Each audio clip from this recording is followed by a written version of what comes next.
Good morning, Oxford, and welcome to the third annual Responsible Business Forum, the Economics of Mutuality.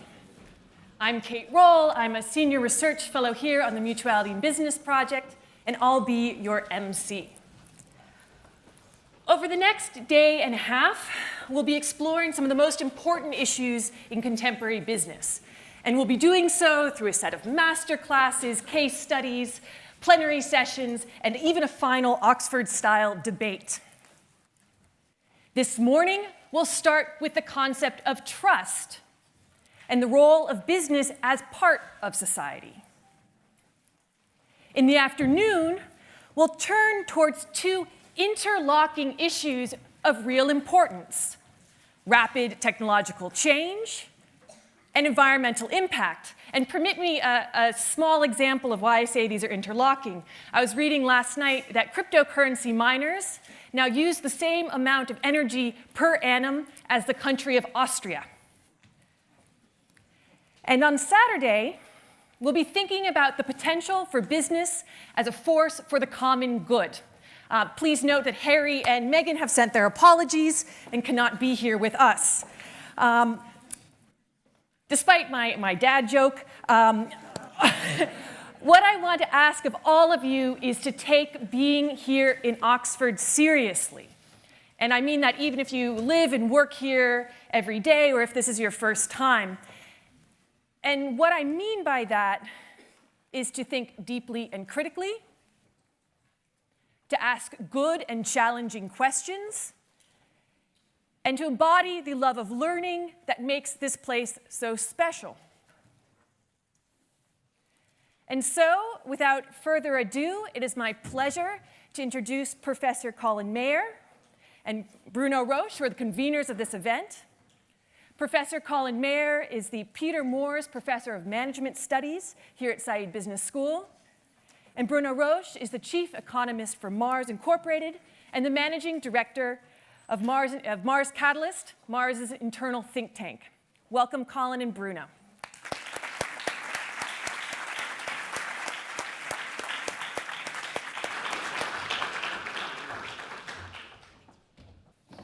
Good morning, ladies and gentlemen, and welcome.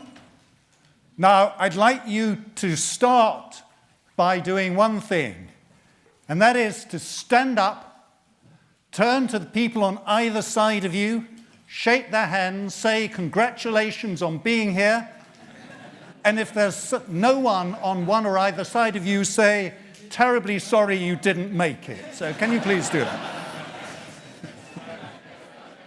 Bless you, Colin.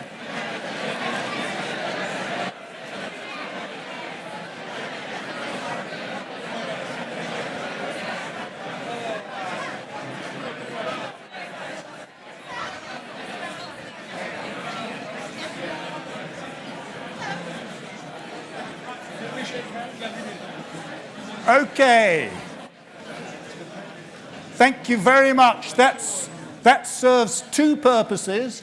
First of all, to wake you up, and secondly, to make the point that this is going to be a highly interactive event. Every year, for the past 35 years, Ipso Mori, the market research company, has undertaken a survey of 1,000 people in the UK on which professions they trust. Since 1983, they've asked those 1,000 people, do they trust people in those professions to tell the truth? Well, I'm pleased to say that, as you'll see from the graph here, that at the top, or near the top, come university professors. Just below doctors, nurses, and teachers. We may have no power, pay, or prestige, but at least people trust us to do nothing, earn nothing, and take no credit for it. Now, at the other end, you'll see our business leaders just ahead of estate agents, professional footballers, journalists, and politicians. And below, trade union leaders and the man in the street. Now, you might think that this is essentially a banker's phenomenon. But actually, as you will see there, bankers are separately recorded and business leaders come slightly below them. And you might think, well, it's a post-financial crisis phenomenon.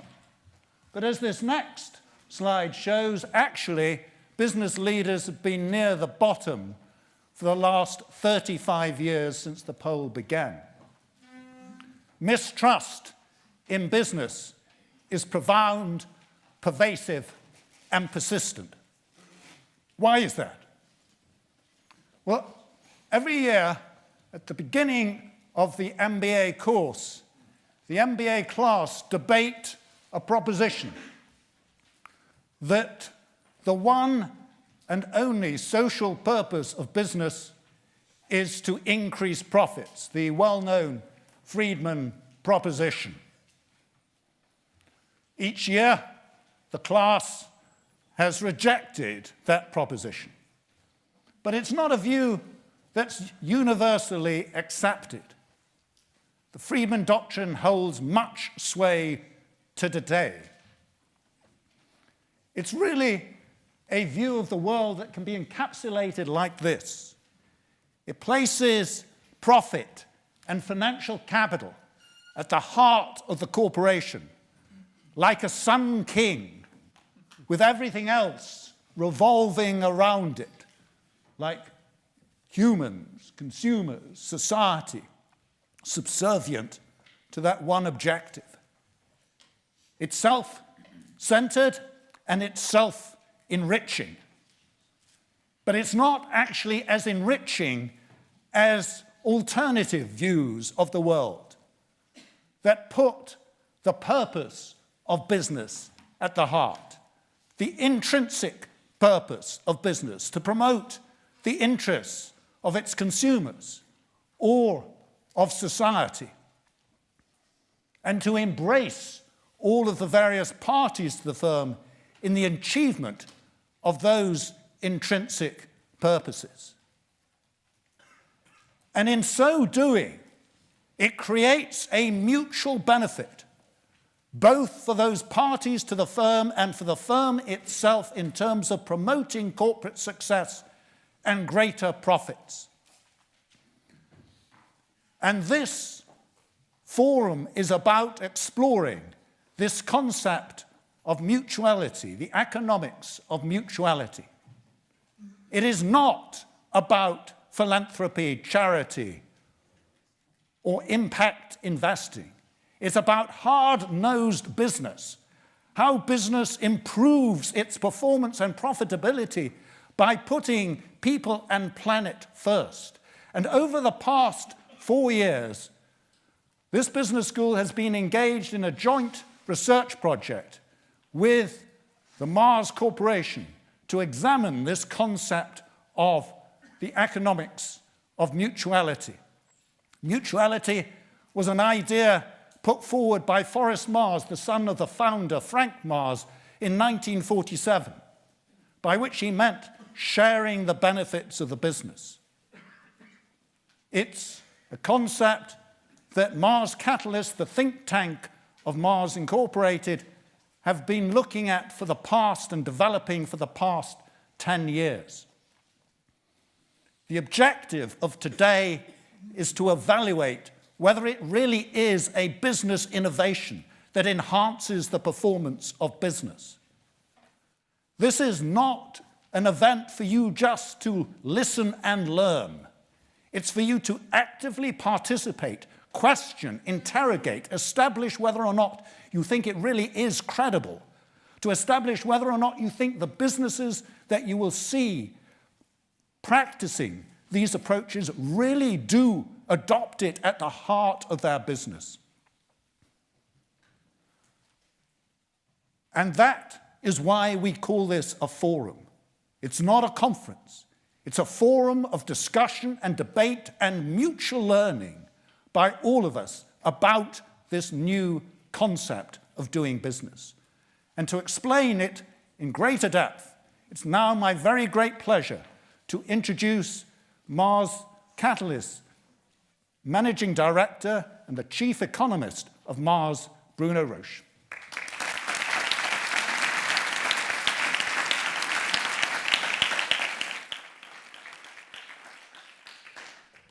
Thank you, Colin. Thank you very much for this long introduction.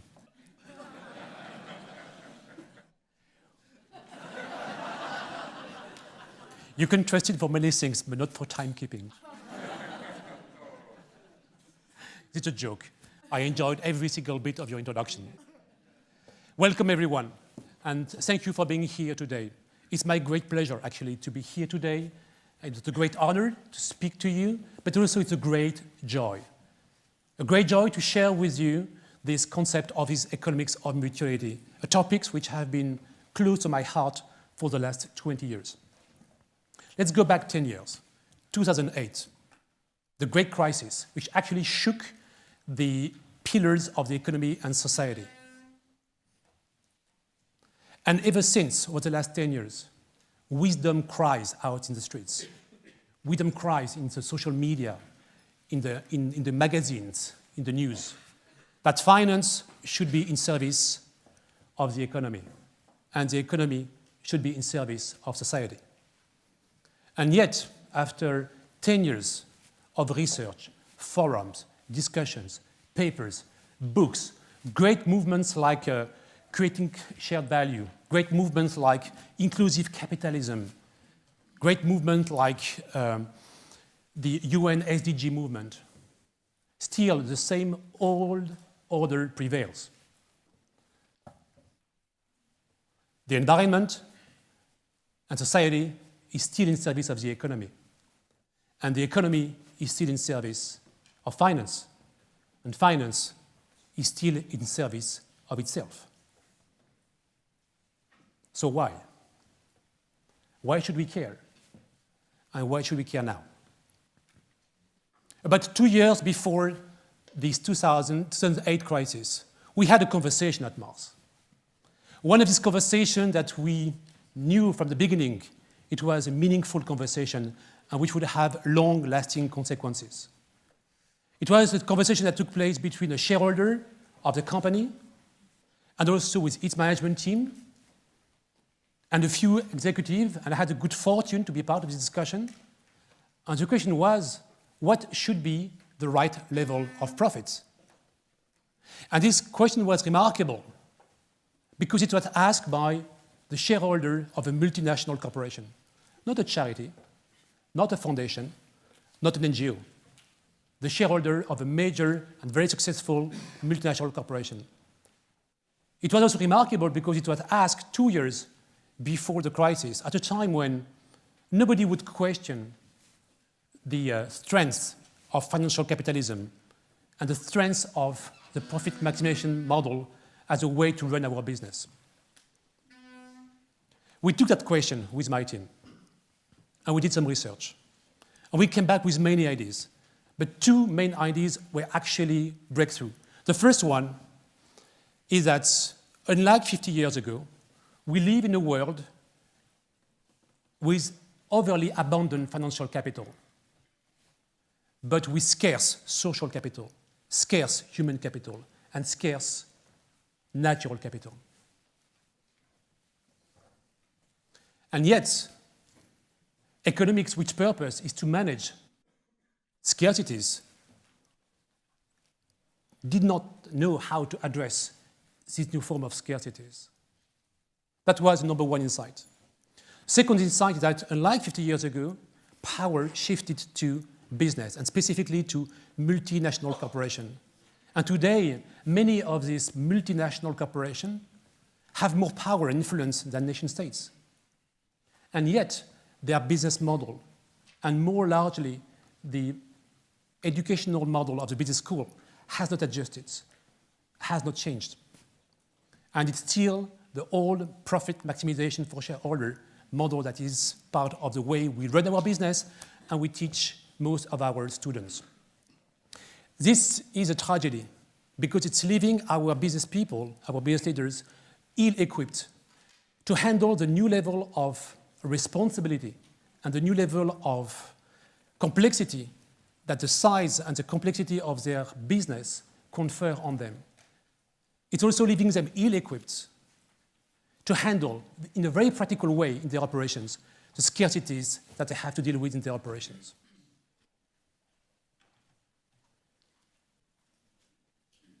So what can we do about it? We took this question and we say, well, there is one thing we can be sure about, is that the economic model has to be changed. It's not an ideological stance, it's just the outcome of a logical analysis. Our economic model has to change. The second insight is that multinational corporations have a role to play in that. They can either be the driver of it, or they will be the victim of it. And like Marxism collapsed on the Berlin Wall in 1989, financial capitalism could very well collapse on a different wall, the wall of Wall Street, if business does not change profoundly. So this was the vision we had in 2007 when we embarked on the economics of mutuality journey. Economics, as Colin said, because essentially economics is about understanding the rules that work in economics and how we can apply them to business and education, and mutuality, because yes, Mars is founded on this great principle of mutuality. And I personally like that every action that we do is rooted, deeply rooted, in the reality of the business, the culture, and the success of the business in which I operate. It's important to bring an idea into life, to incarnate an idea. And mutuality is not only a great principle, it is a very modern principle. And it is not only sharing. Sharing is part of mutuality. It's not only giving or giving back. It's an invitation to join a network of reciprocal relationships in the ecosystem in which we operate. But what does economics of mutuality mean in practice? Economics of mutuality is based essentially on three basic principles. In business, you manage what you measure. Hence, the need to develop new metrics to account for the different forms of capital that matter today: social capital, human capital, natural capital. Second principle is that when you manage, you have a higher level of performance. Hence, the need to develop new management practices to impact this new capital that we need today. The third element is that if you want to transform your business, you need to transform the way you manage your management account. And this is a message for all the CFOs, all the chief financial officers. If you want to change your business, change your management account and bring the different forms of capital into one management account. So the three things, the metrics, the management practices, and the accounting, constitute the backbone of economics of mutuality. And it is a great joy for me to share with you that after 10 years of research and practice, we can confirm that the businesses that apply this model, even imperfectly, even without knowing it, not only have a better impact on society and the planet, but also perform better financially, both at the top line and bottom line level. And not only in the long term, also in the short term. This is the great news. And why are we here today and share that with you? Because actually, we are the first generation of business leaders who will not be able to say, we didn't know. So we have a responsibility. With knowledge comes responsibility. The second reason is because, as business leaders, you have now a responsibility to go beyond the margins of your business. The time is past when you can only fix things on the margin. It's all about bringing things at the core. And economics of mutuality is not a management theory that was developed by great academics. It's not a collection of case studies done by a consulting firm. It is a powerful, sophisticated, yet simple management methodology that you can apply to your business, that has general application, and that can transform your performance for the people, for the planet, and for profit. So this is the good news, and this is a great joy for me to share that with you. And one of my dear friend and colleague, Jean-Christophe Flatin, who has been an advocate and a spokesperson of this good news over the last 10 years, is going to join us now. Jean-Christophe is a very young man.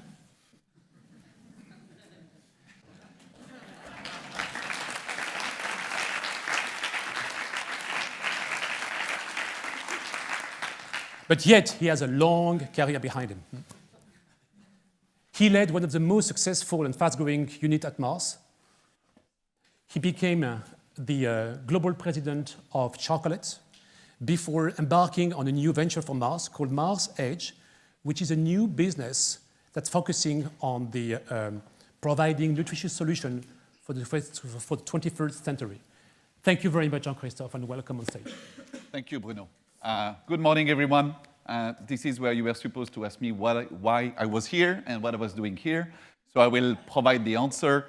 I'm a business leader in search of solutions and answers because my business world is being reset completely. You know, as a business leader, our role is to keep the balance between different constituents, sometimes constituents with conflicting interests. And our job of dangerous juggling is to keep all the balls in the air as much as we can. And wherever I turn, whatever constituent I'm talking to, I hear a profound request and need for change. I go to my customers, I do my key accounts visit, and what I hear is a deep request for us to take responsibility for the entire supply chain of our products, much beyond the walls of our company. I talk to my consumers, we listen to them, we do a lot of research, and what we hear is that whilst value for money is important, values for money is much more important, and that the why we do business matters as much as the what we do.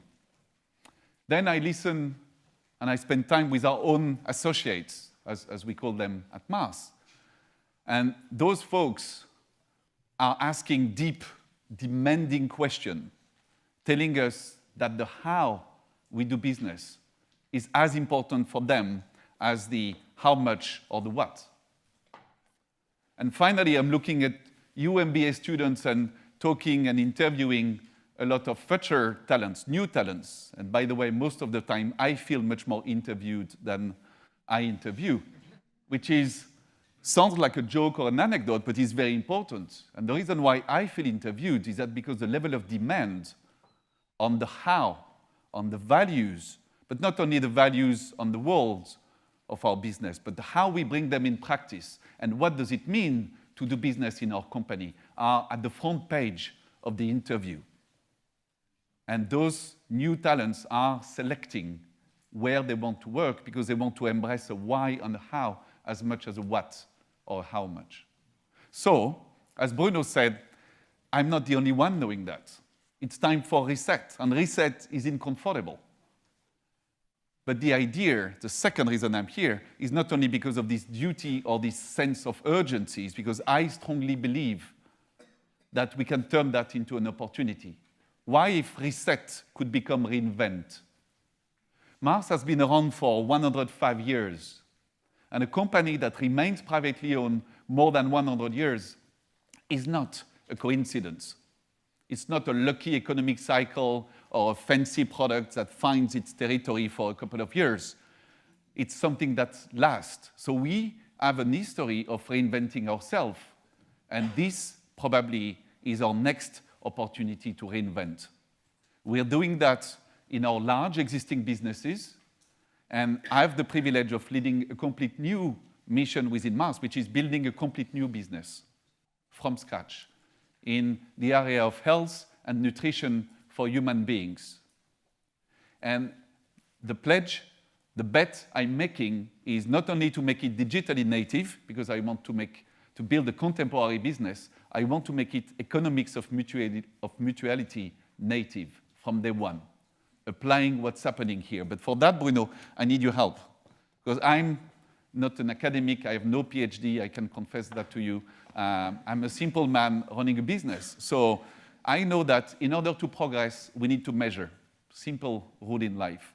So what are the KPIs, the measures that you can equip me with so that I build the business and we run businesses in a manner that embraces the economics of mutuality? Give me the concrete, practical, down-to-earth tools in less than 20 minutes.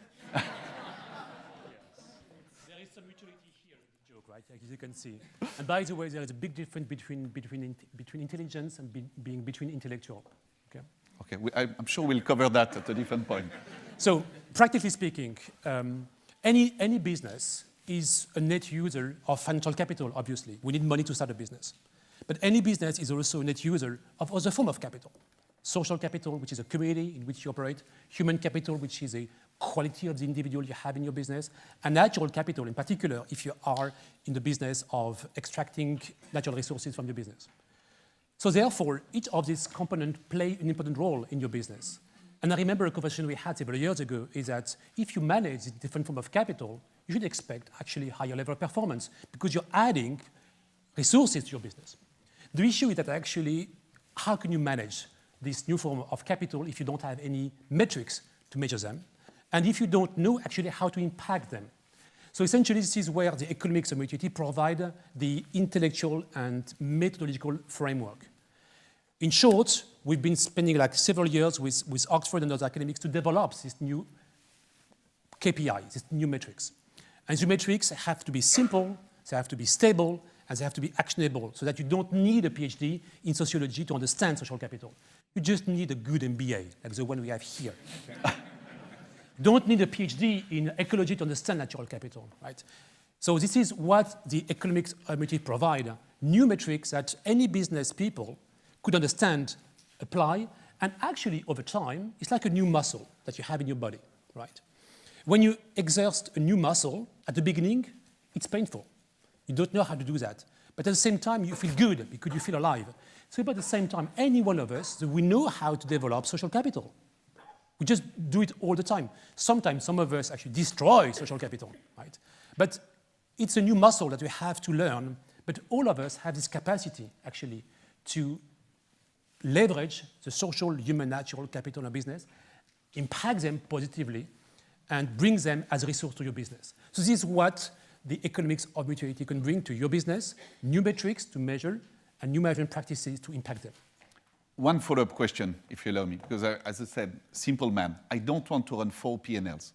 One is complex enough. So how do you help me? Will I have to manage 4 P&Ls?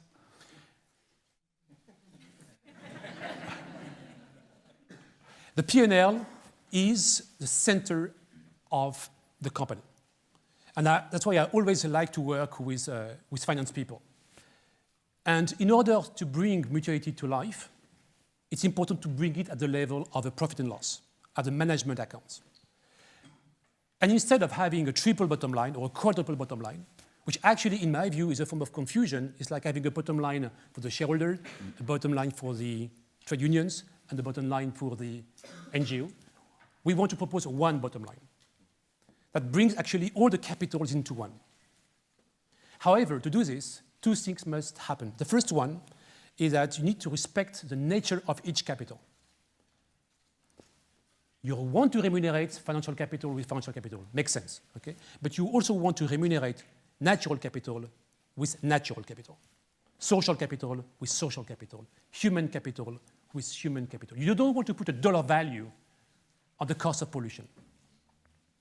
This is an important distinction. And then the cost of creation and the cost of replacement of this capital can actually be brought back into your P&L. And it's like actually adding a section in your management accounts, which actually is a way to align your organization and to align your performance on the management of different forms of capital. So yes, one bottom line, and also respecting the nature of each capital. Thank you, Bruno. I like the answer. This is where you were supposed to ask me as well. What else do we need to do beyond those KPIs? So thanks so much for the question. I think the answer is really to say, that's great. You will equip us with KPIs, measures. You help us managing one P&L integrating the different forms of capital. But having the tool is not enough. Because you guys, the MBA students, you will have learned that here. So in your first job, you'll be able to immediately be disciples and bring that to life. There are generations like mine that didn't have the chance to learn that 25, 30 years ago, and therefore we need to relearn, unbreed ourselves, unlearn some of what we have been learning, and relearn a new way of leading businesses, including a new vocabulary. Because what I learned when I had at your age was when you have an issue, you do a business analysis, an as-is analysis, you do your diagnosis, and then you go into action mode. And action mode, the verbs, the vocabulary we were trained to have was you acquire, you build, you recruit capabilities. And all of that mostly within the range of the company. So first thing we are unlearning and relearning is looking much beyond the walls of the company. Our value chains, as I said earlier, are much broader. They are from end to end. And this is the kind of open mind and new mapping we need to learn, looking beyond the walls of the company. And then in terms of action, yes, we can build, but what if we can share an asset? We're used to say we want to acquire. What if we could leverage somebody else's asset in a different manner? And we used to say, you know what, we are missing a capability, let's go in a massive recruitment plan. What if we could partner to do that? So by expanding our line of sight much beyond the walls of the company, and by using a complete new way, going away of this, we need to own everything from A to Z, but we can leverage others and go into a much more open form of sharing resources and capabilities. I think that, for me, is what's necessary. We are in the middle of it. I can tell you it's very humbling. So I'm not here. This is not a preach or a teach. It's me sharing an experience, telling you it's uncomfortable, it's highly necessary, but it's incredibly exciting. Because what's at stake is, I think we can change, we can transform the world by transforming the economy. On a personal note, I would love to be a business leader ranking a bit higher in Colin's ranking. And therefore, we need to transform if we want to have a future.